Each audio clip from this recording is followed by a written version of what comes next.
Yo, what's up, y'all? Welcome to another episode of the Collective Unfiltered. We're your hosts, Jaimel Johnson, Alexis Hornbuckle, and we back in the building. We coming live from Knoxville, Tennessee, home of Rocky Top, both of our alma mater.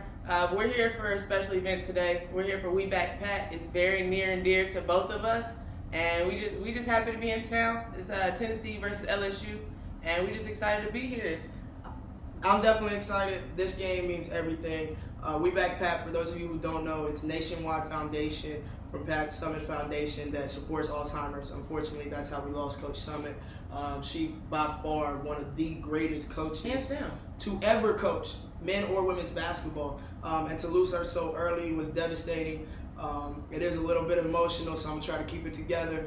But the main reason we're here is to show support. So we go to Orange Mountain Designs, Terry Holder, to get our shirts. Proceeds go to the Pat Summitt Foundation and Alzheimer's.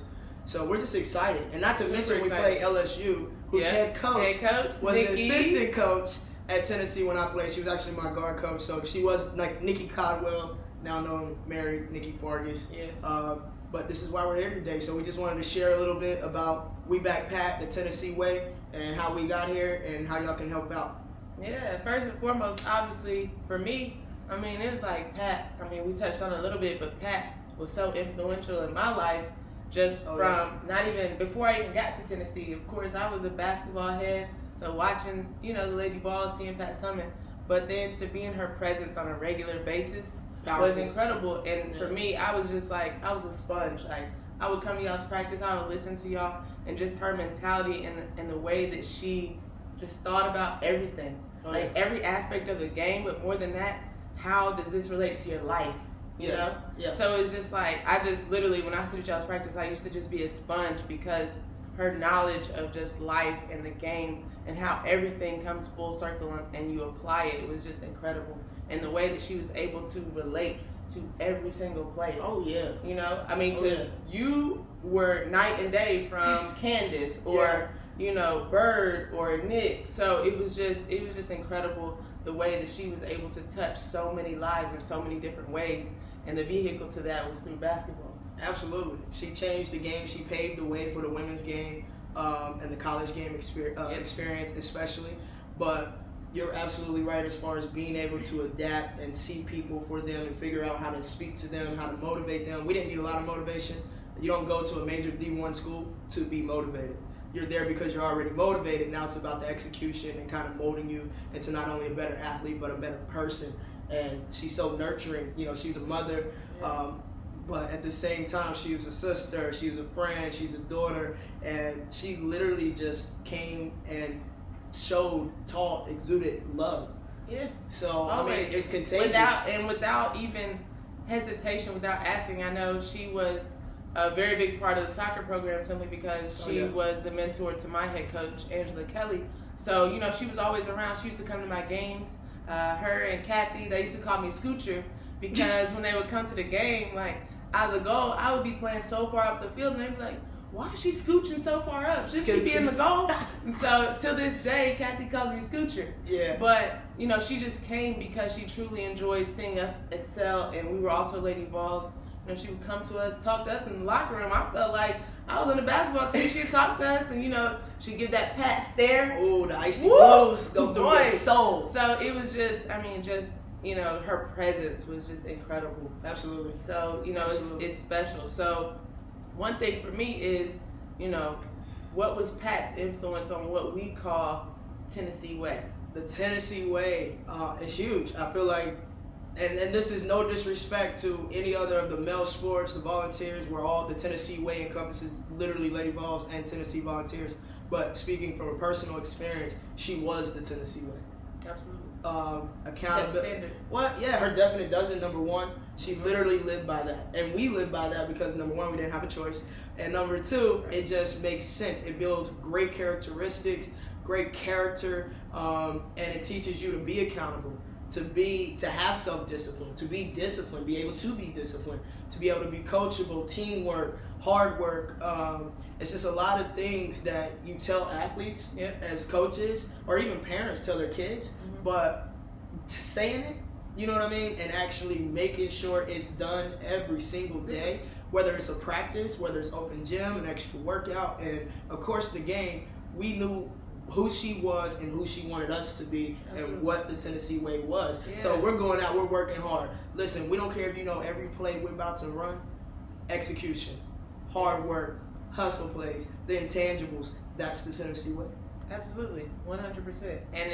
And another piece of that is also just, like you said, the mentality. You know, for us, it's just like we're, give or take, how many years removed from college? Do we have to say that on film? No, yeah. We're like, give or take 12 years removed from actually playing on Rocky Top, but it's still, you know, to this day, we implement those things that we consider the Tennessee way. We implement it in our lives. You know, for me, you know, part of it, for example, the weight room. You know, Heather Mason, Shout out. Part of the Tennessee way, the Lady Vols way, when you rack your weights, numbers up, logo up, Tennessee Lady Vols show respect. And, you know, even to this day, I work in the gym. When I put some weights back, I'm like, let me make sure they're straight. But, not tilted. Right. All the way straight. But nonetheless, I think the biggest thing for me is that mentality. You know, playing at an SEC school, a Division I program, and for us, for a better part of the 4 years that we were here, a lot of our programs, men's and women's, were ranked top 25. Right. And so for us, it was just, you know, that mentality that we had, that drive, that work.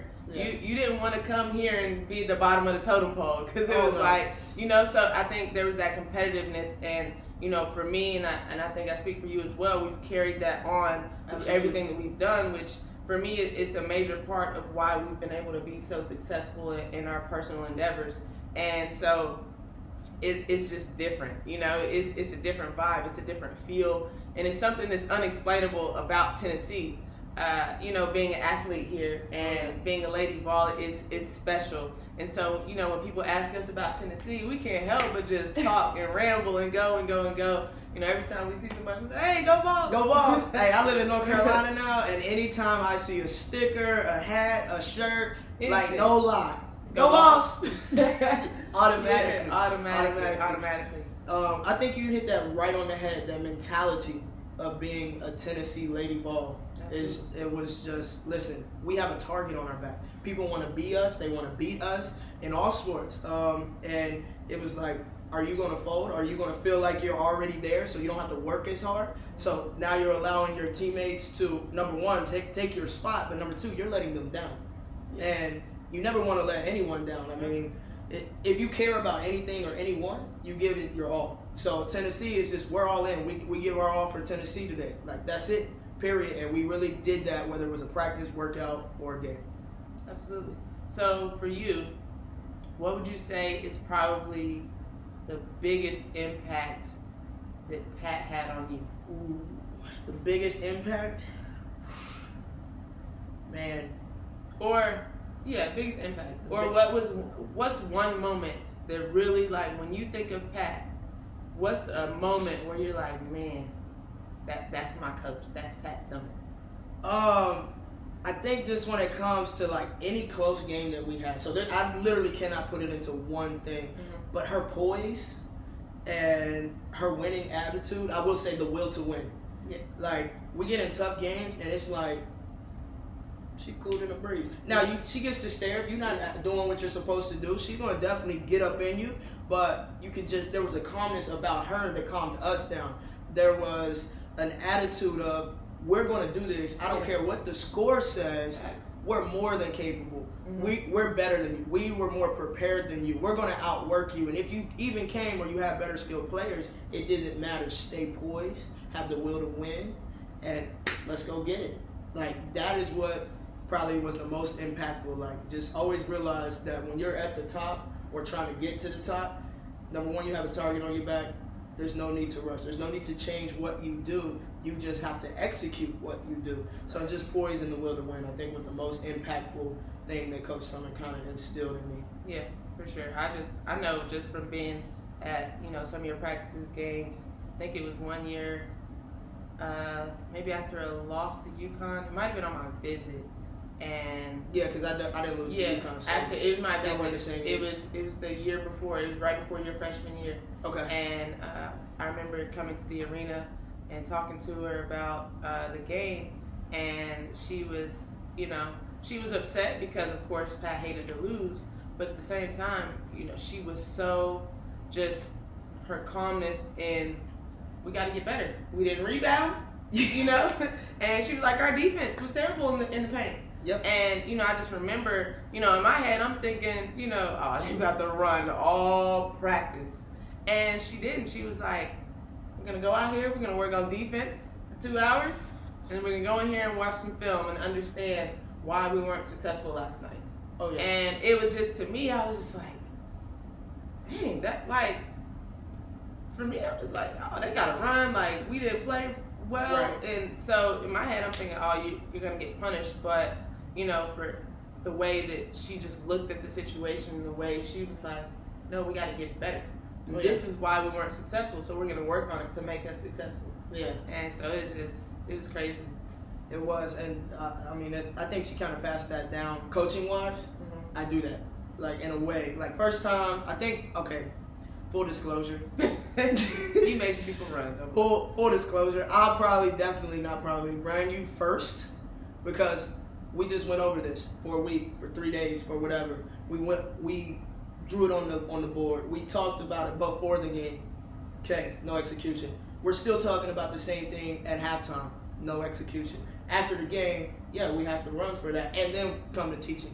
But if you go and play your heart out and you get outplayed, outperformed, or like you say, it's just defensive breakdowns, or as Coach said, don't be a mental midget, which means you got tired and you started to forget things, or you started not executing, or you started not boxing out and not running the floor, the lanes properly, and then that's when you hit the film and go back. So I will say that I kind of took that from her in a sense of, let's prepare more. I thought I had you prepared, but apparently I did not. Let's see why, let's correct it, let's get back after it so that we can come back this next game and look like Tennessee Lady Vols. So yeah, that's pretty cool that you said that. Yeah. So, for me, I think probably the most special moment for me, like I said, I wasn't directly involved with her every day, but I felt like for me, because of our relationship, my relationship with the basketball team, I felt like I was kind of like an honorary member of the basketball team. But nonetheless, I truly enjoy just being around her and her energy. But I remember when she got her 1,000 wins, and I went and got the T-shirt, had the 1,000 wins, and I came to practice that day, and I was like, Pat, I'm not trying to be a super fan, but can you sign my T-shirt? But I just remember sitting there, and I gave her the T-shirt, and she literally sat down with the marker, and on the T-shirt she wrote, Jaimel, I'm truly a fan, Pat Summitt. And literally, like, to me, I was just like, for somebody like Pat Summitt to be a fan of my work and what I do was, like, that stuck with me, this entire time, and will for the rest of my life, because, that just shows, her character, and, as much as she was legendary and successful and all those things, she still was a fan of, myself, my team, and, all the other Lady Vols. And so that really was a true testament of her character, and, just everything about her was, like I said, sometimes it's for people on the outside, or for people that don't know her or didn't get to meet her, sometimes it's hard to explain, like, how special she was. So, hopefully, this gives people a little bit of insight of how impactful she was to not only her players, but other Lady Vols and other athletes, period, just around the world. Oh, yeah. So it's special. Athletes, coaches, she mentored a lot of people. She spoke in a lot of different environments and events, and she is just truly an amazing woman who, yes, she's tough, but she knows what she wants, and she knows how to get you there. She sees things in you that you don't see as yourself, not only as an athlete, but as a person. Right. Like, she come in like, Hornbuckle, take your hat off. And I'm like, Coach, it matched my outfit. Like, she was like, that's not how you walk into a meeting. And I'm thinking, like, I just want to be me, right? Not understanding she's preparing me for business. She's preparing me for more than basketball. And it's those little nuggets and those little things that she's like, you know what? I'm willing to come right at your head and teach you the right way to make sure you get it. Because when you leave me, I want to make sure you still are exemplary of the Tennessee way and of Pat Summitt. And I think that every athlete that has ever played under her has ever had a direct relationship, person, coach, whatever, has been touched, like from their soul, and they actually teach and implement different Coach Summitt or Pat Summitt teachings, whether it's the definite dozen, whether it's how you treat people, whether it's coaching techniques and tactics, whether it's about defense or running a certain offense, it doesn't matter. She was always, always loving and teaching. So, Coach, I love you. I miss you. Definitely wouldn't miss this for the world. First year of retirement, I had to make sure I got in the building for this. Yes, we appreciate you. I appreciate you. So we thank you guys for tuning in to another episode of the Collective Unfiltered. And as always, just remember, be unfiltered in your truth. Be unfiltered! We out. Let's go. Headed to the game.